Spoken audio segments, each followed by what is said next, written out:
I am always on the hunt to find affordable lenses for the Sony E-mount system because my listeners usually shoot on the Sony E-mount system. I talk about Sony cameras on this channel all the time, and with that comes lens reviews. I'm very aware that a lot of my audience don't have $2,000 or $1,500 to go spend on a really nice Sony prime, like a 35 prime or a 50 1.4. You know, those are super expensive lenses. So I have to provide you with some different options. If I'm gonna recommend all of these really friendly budget option Sony cameras like the Sony NEX6 or the A5100, these cameras that you maybe have not heard of before but are actually really good cameras, you probably need a quality lens to pair with it, but that's not gonna break the bank. That's where this lens from Yongnuo comes in. This is the Yongnuo 85mm f1.8 lens that I'm honestly super impressed with from both a build quality and image quality standpoint. I'll drop a link down below in the description of this video if you want to check out this lens and purchase it for yourself. This lens is designed for the full frame field of view, so you can use this on full frame Sony Alpha cameras as well as Sony APS-C style cameras, but of course you're going to get about a 1.5 times crop factor, turning this lens more into like a 105mm, 120mm lens. It'll be more in line with that range. Yongnuo sent me this lens to try out and do some testing with because I thought this might be a really good option for my listener, and it turns out it definitely is. Let's start off with some of the pros of this lens, starting with, of course, the price point. At the time of recording this video, this lens only costs $294 US, which is an insane price point for a quality 85mm f1.8. You're gonna let in a ton of light to be able to shoot in low light environments, late at night with this lens, or concert photography, things like that.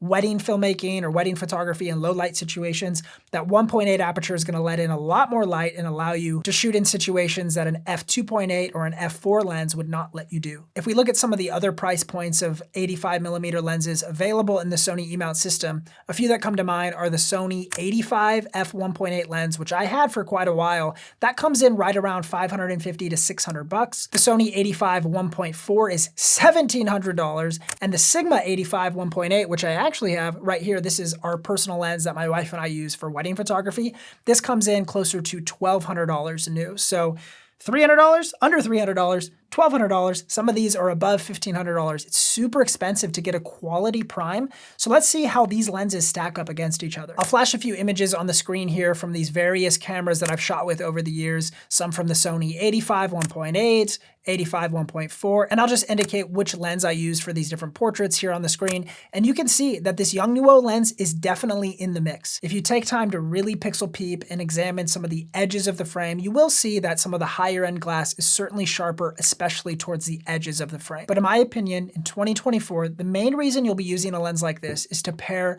with a more affordable Sony camera and to be able to post that content online for places like YouTube, Instagram, Facebook, TikTok, etc. Utilizing those social media platforms and the online digital media sphere to be able to post your content.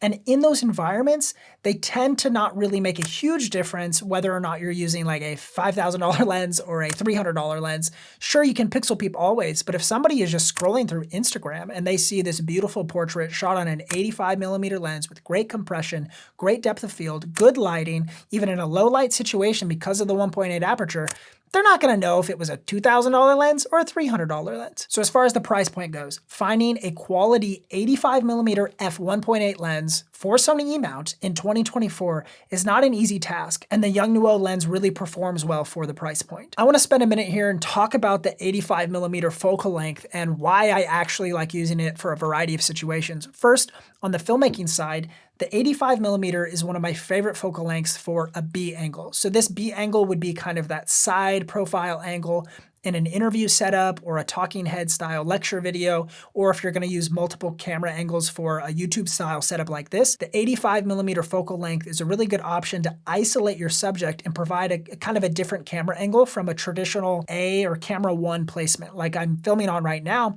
You can kind of see my whole studio. It's more of a wide shot. There's less depth of field.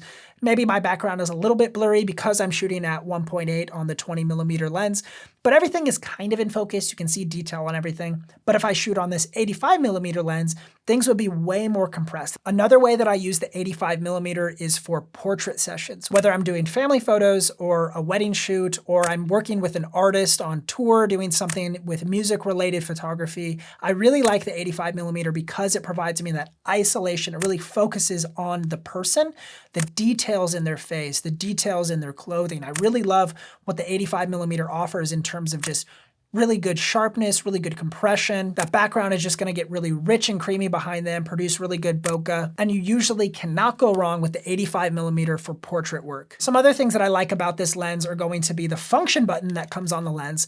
Nowadays, not every lens comes with a function button, but it's getting more common. But this function button is really neat to be able to map some specific functions to. I just put this lens on the Sony A1, and one of my favorite functions to map to this function button slot is going to be changing the camera from full frame mode to APS-C crop mode.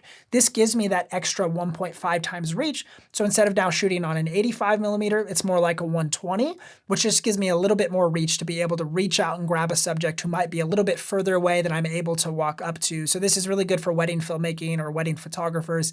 If you need a little extra reach out of your camera, you can click this button, map it to a series of buttons, but I love mapping it to the APS-C punch-in function. Another thing I like about this lens is that in my testing, the autofocus performed really solid with these Sony Alpha cameras. When you decide to go with a third-party lens, it's hard to know whether or not your autofocus is gonna be really reliable, but in this case, it actually was really reliable and even performed really well with tracking the eye of my subject when using these newer Sony Alpha cameras that have eye tracking built into the software. It actually supported that function and was able to lock onto the eye of my subject and track them pretty well. Also on this lens, we do get a little USB-C port for upgrading firmware on the lens. I've loved that these third-party manufacturers are including these USB slots for firmware support because you never know what these new Sony cameras are going to offer in terms of firmware updates and new functions available through software updates. And the fact that these third-party manufacturers thought of this and know that maybe Sony's going to do something with the cameras in the near future that would lend itself to need a firmware update for the lens, they're already thinking about this, and I think that's a smart approach to business. If I did have to mention a couple of cons, maybe I would start with the all-metal build quality is really nice, and I think it's sustainable, but I am concerned about paint chipping. I had this problem on the Sony 24-70 f4 version, the Sony Zeiss version, and the 85 1.8 from Sony as well.